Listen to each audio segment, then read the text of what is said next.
எண்ணெய் விலை உயர்வு மலேசியாவில் மட்டும்தான் நடப்பதாக கூறப்படும் வாதங்களை பிரதமர் டாக்டர் ஸ்ரீ அன்வர் இப்ராஹிம் மறுத்துள்ளார். இத்தகைய கூற்றுகள் முற்றிலும் உண்மைக்கு புறம்பானவை என்றும் பொதுமக்களை குழப்பும் நோக்கில் பரப்பப்படுவதாகவும் அவர் சாடினார். இந்த கருத்துகள் மக்களுக்கு உதவாது, மாறாக அவர்களை தவறாக வழிநடத்தும் என்றும் அவர் சுட்டிக்காட்டினார்.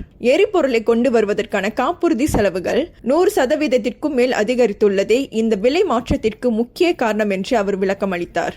இதற்கிடையில் நிதி அமைச்சின் அறிவிப்பின்படி இன்று முதல் தீபகற்ப மலேசியாவில் டீசல் விலை லீட்டருக்கு 70 சென்ட் உயர்ந்துள்ளது.